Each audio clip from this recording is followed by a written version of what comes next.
The book, Think Again, The Power of Knowing What You Don't Know by Adam Grant has the potential to dramatically improve your cognitive abilities no matter what your age. The book helps you unlearn old beliefs that you may have thought were completely accurate at the time and now turn out to be dead wrong. The first thing I do before I commit 5 to 10 hours of reading time to a book is learn about its author. Because frankly, I don't want to learn 45 minutes into a book that I've purchased that it really isn't what it purports to be. So who is Adam Grant? Well, Grant is a professor at the Wharton School at the University of Pennsylvania, and he has been ranked the #1 professor there for 7 years in a row. He's an organizational psychologist, a leading expert on how we can find motivation and meaning, rethink assumptions, and live more generous and creative lives. He's been recognized as the world's #2 most influential management thinker and one of Fortune's 40 under 40. He's the #1 New York Times best-selling author of 6 books, including this one, Think Again.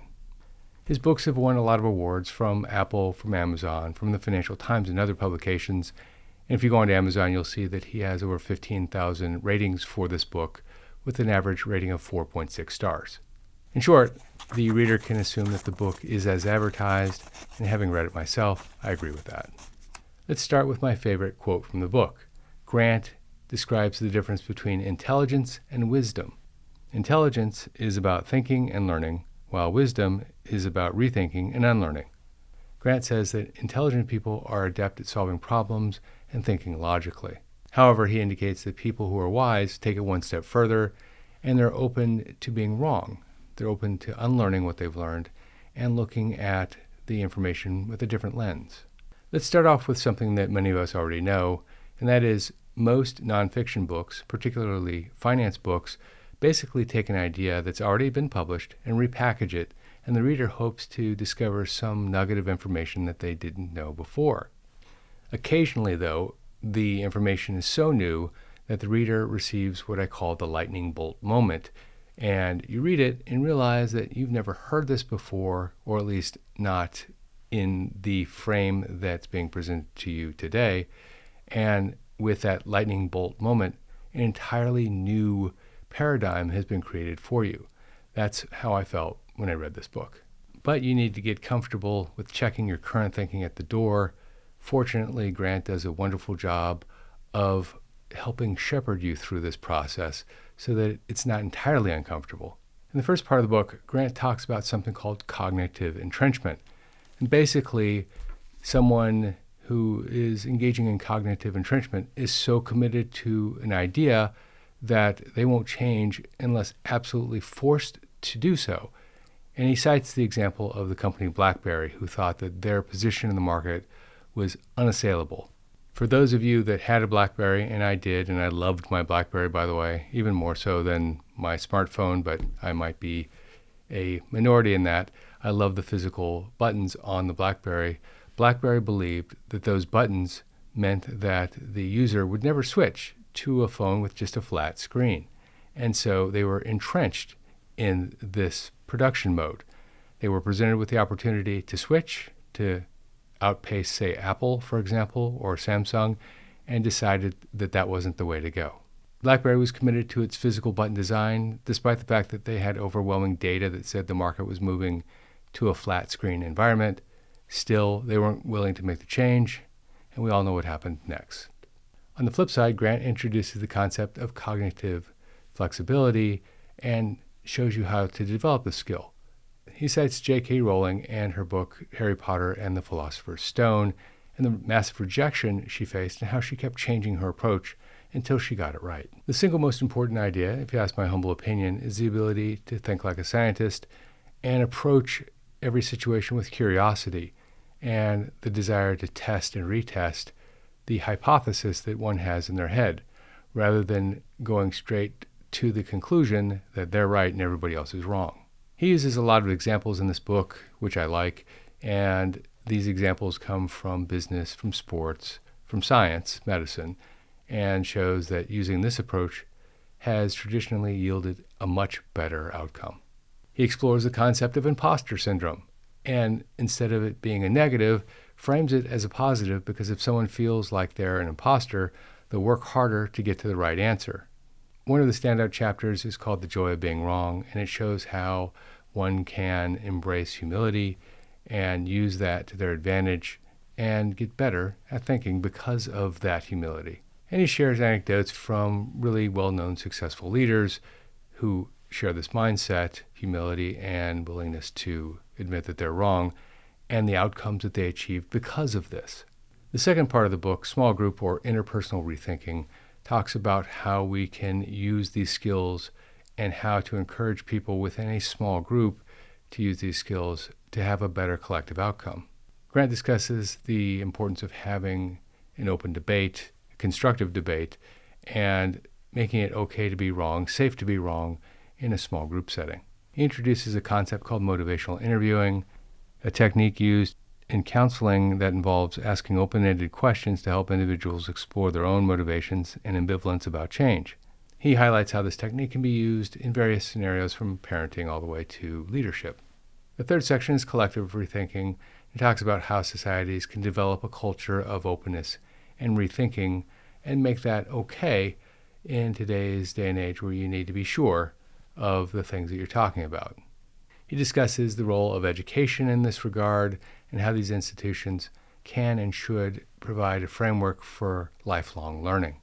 He also highlights the dangers of groupthink, where everybody believes a certain thing because they've always believed it, and talks about how that can be undone through education and other means. One of the most compelling chapters of this book is one called Escaping Tunnel Vision. In this chapter, he talks about how organizations are sometimes so focused on their own goals that other opportunities go past them because they're not paying attention. He provides examples of companies that have been through this. We talked about BlackBerry, but Kodak, the photo company that produced the instant photograph, was given the opportunity to embrace digital photography early on, and they rejected it. The book concludes with 30 practical ways to hone your rethinking skills. This is a very short segment. It's 7 pages out of a book that's 308 pages. It creates a summary of the lessons learned throughout the book, and frankly, it's a gem when you're talking about actioning the book because you don't have to go back through and find the sections that you read that had the details that you were looking for. It's right there. There were 4 things that I really liked about the book, and one, frankly, I think many people find a little bit off-putting. The first is that it's well researched. Anybody who reads this book can almost immediately understand exactly what the author is talking about. It makes perfect sense, and he takes complex concepts and brings them into simple ones so that just about anyone can apply the information in the book. The second is that he uses real-world examples throughout the book, many, many examples, which helps solidify the ideas and embed them in the reader's mind. One of the biggest strengths of this book is the concept of humility and the joy of being wrong. In a world that values strength and confidence, his book is a nice reminder that it's okay to think again. His emphasis on thinking like a scientist and looking at the world through curiosity and experimentation is quite powerful, and it's refreshing. But there was one thing for sure, and maybe a second, that just was the unaddressed element that I felt could have been tackled better. What was the obvious one is that it was a little repetitive from time to time. And I know that the reason is because the examples warranted being repetitive, but a reader might feel like they're reading the same thing 2 or 3 times, maybe even more, by the time they finish the book. And the second, and I would say equally as important, is the concept of being comfortable with not knowing. Rather than thinking again and coming up with another answer, thinking again and coming up with no answer.